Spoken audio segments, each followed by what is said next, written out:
නත් දැන් වාසනාව තියෙන්න ඕනේ. ඒක හරි. නැත්තම් අඩු වයසෙන්නේ. හිතන්නකෝ අවුරුදු 70ක් 75ක් විතර වෙනකොට. හරි. අන්න එතන ඉඳලා කතාව දිගාරින්න හදන්න. පොඩ්ඩක් මේක ඔබට ජීවිතේ ලේසි කරයි කියලා මට හිතුණා. හරි. 70ක එක්කෙනෙක් විදිහට හිතන්න. හරි ඕකේ. දැන් ඉතින් මං වයසයි. ලෝකෙ තිබ්බ සීරම වැඩ ඉවර කරාට පස්සේ අපි හිතනවා මගේ වැඩක් කරගන්න ඕනේ කියලා. හැබැයි 70 75 වෙනකොට හුඟක් වෙලාවට තමන්ගේ වැඩක් කරගන්න කියලා හයියක් ඊට පස්සේ ඉතුරු වෙලා නැහැ. කොටින්ම හයිය හත්තිය තියෙන කාලේ ලෝකෙට වැඩ කරපු කාලේ ලෝන් එකක් හරි දාගෙන හදාගත්ත තට්ටු දෙකේ තුනේ ගෙදර දැන් ඒක ලොකු වැඩි. ඒකේ උඩම කාමරවලට ඇවිද ගන්නත් බෑ. පඩිපෙළකින් නැගලා යන හරියකට යන්න හිත දෙන්නෙම නෑ. yes. පල්ලෙහා තට්ටුවේ කාමරයක් හදාගත්ත එක හොඳ වෙලාවට ගියා. ගෙදර දොරෙන් ඇතුල් වෙනකොටම දකුණු පැත්තේ කාමරයක් තියෙනවා නම් ඒක තමයි සත්මහල් ප්‍රාසාදයක වුණත් අවුරුදු 75ක මිනිහෙකුට වටිනම කෑම. ඒකත් ලොකු වැඩි. නඩත්තු කරන්න අමාරුයි. ඒකත් විකුණන්න කාලේ ඇවිල්ලා. මොකද මේක සුද්ධ පවිත්‍ර කරන්න ඉන්නේ මං විතරයි. ඇයි අපි මහන්සි වෙලා හදපු දරුවෝ? ඒගොල්ලන්ට කොච්චර වැඩද?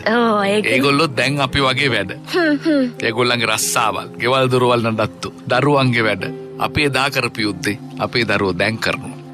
ඔක්කොම කල්පනා කරලා බලපුවාම මේ තනිවෙච්ච ජීවිතේ ඊළඟ නවාතැන්පල හොඳ නර්සිං හෝම් එකක් තමයි. දැන් ගානක් බලනවා. හරි ඕකේ. ඕකෙන් එකක් දෙකක් හිතට වදිනවා. කොච්චර උනත් පිළිවෙල බලනවා. සද්ද බද්ද ඩාන්සිං මැද හිටපු අපි නිශ්ශබ්ද පරිසරය හොයනවා. yes. ප්‍රෝග්‍රෙසිව් හවුස් ආපු කාලේ ඉවරයි. yes. ඈත තියෙන පන්සලකින් දාලා තියෙන පිරිත් සද්දයක් වගේ ඇහුනොත් තව ටිකක් හොඳයි කියලාත් හිතෙනවා. හරි ඕකේ. චූටි පුංචි කාමරයක් උපකරණ 3-4ක් එක්ක මටම කියලා පොඩි තනි ඇඳක් වෙලාවට කෑම බීම ටික හම්බ වෙන. ඒකත් මේ වයසට හරියන ටිකක් රහට පැත්තට වඩා ගුණ පැත්තට බර කෑම ටිකක් නම් වැඩිය හොඳයි.